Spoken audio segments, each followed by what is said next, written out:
Shalom,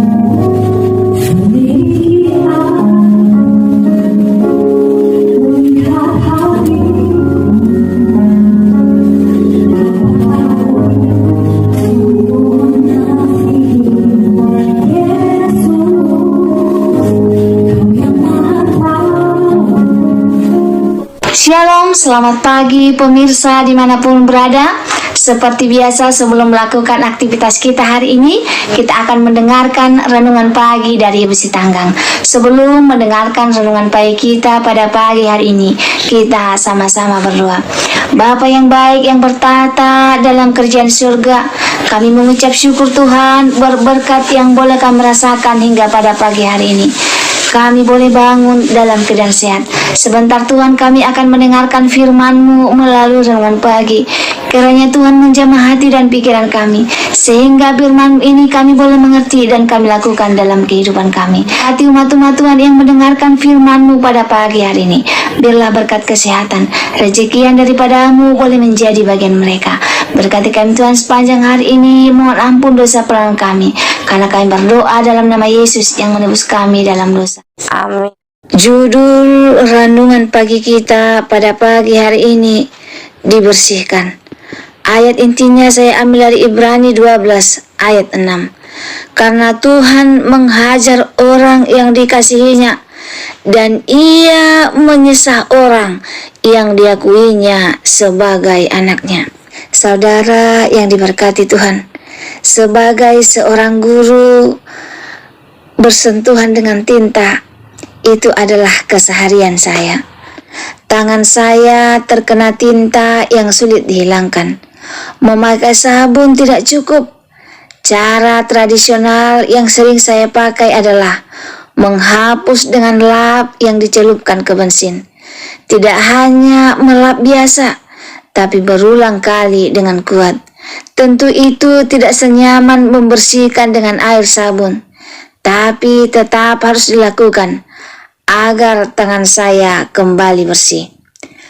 Gambaran ketika Yesus menyucikan bait Allah mungkin juga tidak terlalu disukai orang. Yesus yang terkenal penuh kasih dan penerimaan berubah menjadi sosok yang marah, mengusir para penjual dan menjungkir balikan meja penukaran uang. Tapi jika kita teliti peristiwa ini lebih dalam, kita bisa melihat tindakan Yesus ini adalah untuk kebaikan orang banyak. Yang pertama, keberadaan penjual hewan dan penukar uang di perantaran bait Allah itu mempersempit ruang untuk orang beribadah.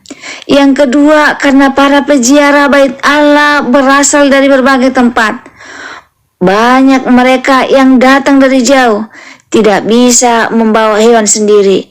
Mereka pun harus membeli di sana, dan kesempatan itu dimanfaatkan para penjual untuk mengeruk keuntungan. Yang dilakukan Yesus mungkin tampak keras, tapi Ia bukannya sedang kehilangan kendali. Ia mau bait suci tetap kudus. Orang-orang yang datang juga fokus pada Allah ketimbang untuk mencari keuntungan sendiri. Jemaat bisa beribadah dengan tidak nyaman, resah, kesal karena diperas para penjual dan penukar uang. Ketika Tuhan membersihkan hidup kita, kadangkala kita tidak nyaman rasanya. Saat Tuhan menegur, mengoreksi, bahkan menghajar kita, mungkin kita seolah merasa Ia kejam. Namun ketahuilah bahwa itu semua dilakukan demi kebaikan kita juga. Seperti gembala yang menggunakan tongkatnya untuk menarik dan menghalau domba yang jalannya mulai menyimpang. Seperti kain yang harus digosokkan kuat-kuat ke noda kotoran. Demikian juga pembersihan yang Yesus lakukan. Hajarannya adalah demi kebaikan kita. Maka biarlah kita tidak justru kecewa, melainkan ubahlah hati dan sikap kita agar kembali selaras dengan ketetapannya. Percayalah, ketika kita dibersihkan, maka itu semata agar kita bisa makin bersinar di dalam kebenaran kuasa Tuhan. Dikoreksi Tuhan kadang tidak nyaman, tapi itulah cara agar kita kembali ke jalan yang benar, karena Tuhan menghajar orang yang dikasihinya dan Ia menyesah orang yang diakuinya sebagai anaknya. Ibrani 12 ayat 6. Semoga firman Tuhan pada pagi hari ini dapat menolong kita untuk mengerti akan apa yang terjadi dalam kehidupan kita. Mungkin saja Tuhan sedang membersihkan hidup kita. Kadang memang tidak nyaman, tetapi percayalah, Tuhan mengetahui yang terbaik bagi kita. Jika kita sudah menyimpang dari jalannya, mari kembali. Ubahlah hati dan sikap kita agar selaras dengan ketetapannya. Jika saudara merasa terberkati dengan firman Tuhan pada pagi hari ini, saudara boleh like, komen, dan share di sosial media kamu, sehingga semakin banyak umat-umat Tuhan yang mengerti akan apa yang terjadi dalam kehidupan kita. Sebelum mengakhiri firman Tuhan pada pagi hari ini, kita sama-sama berdoa. Bapa yang baik yang bertata dalam kerajaan surga, terima kasih Tuhan buat firman yang telah kami dengarkan pada pagi hari ini, yang mengingatkan kami, mungkin Tuhan sedang membersihkan hidup kami dari kesalahan dan kekurangan yang kami lakukan. Bukalah hati dan pikiran kami Tuhan, agar kami dapat menerimanya dan kami boleh kembali ke jalan yang benar. Berkati kami Tuhan sepanjang hidup kami.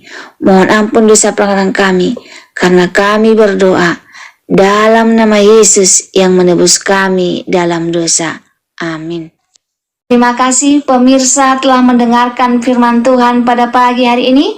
Sampai ketemu besok pagi. Terima kasih, Tuhan memberkati.